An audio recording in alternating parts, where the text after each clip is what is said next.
This video is to show you how to replace the fuel pump on a 2013 Triumph Street Triple. Process should be pretty similar for the newer models as well.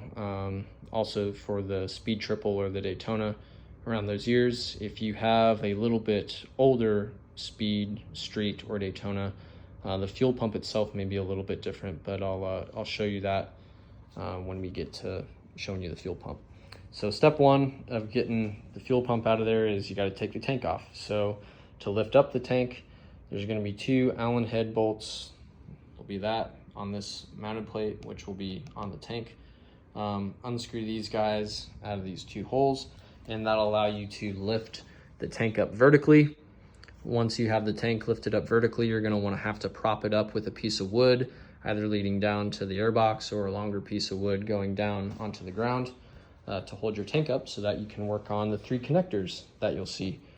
And to get these guys off, what you want to do is push down in this area and wiggle off.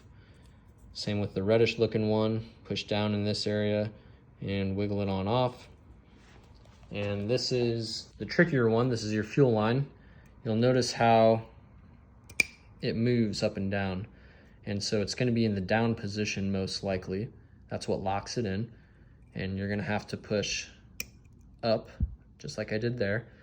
And you'll see what kind of look like two buttons on each side. And with a pinching motion, like this, either with two fingers or a finger on one side and a flat head on the other. That's what I had to do. You're going to pinch them together, and you're going to wiggle it off of the fuel pump. Now to get the actual tank off, you're going to have two pieces that you'll have to remove. The first is going to be an 8mm that runs all the way to the other side like that, and it sits inside of this sleeve here. It's going to look sort of like this when you're in there. So you're going to take the 8mm out, and then the sleeve will be embedded inside of there just a little bit.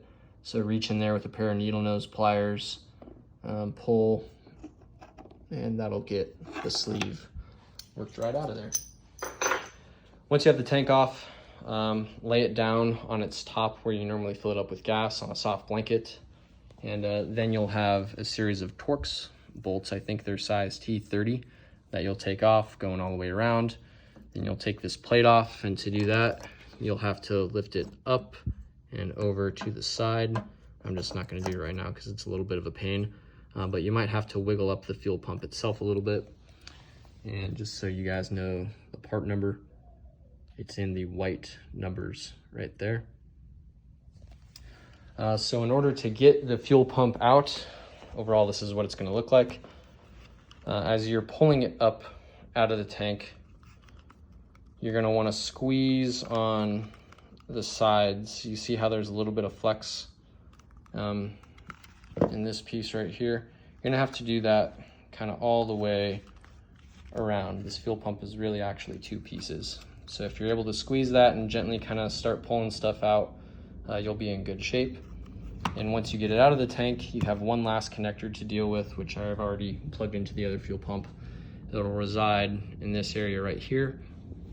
If you look in this little slot where the flathead is, it's going to look like there's a little bit of a bump on that fuel connector.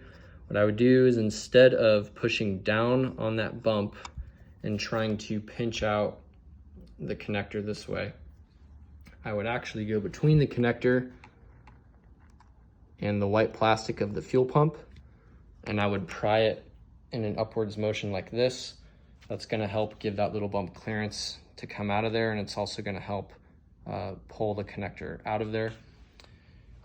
If you guys do have a little bit older Speed, Street, or Daytona, you may find that your fuel pump has some kind of tabs in this general area, and what you may have to do is get up in there with a flat head and kind of work on those tabs to help wiggle it out.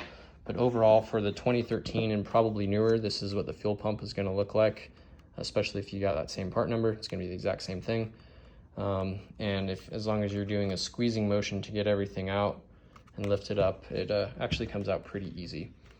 I do recommend that you guys get a different gasket for the fuel pump.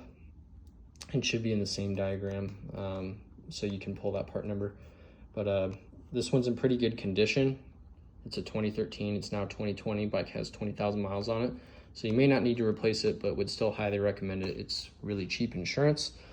And then honestly, you just do everything in reverse, and that way you get a brand new fuel pump in there if you're as zacked and funky like mine was. Good luck.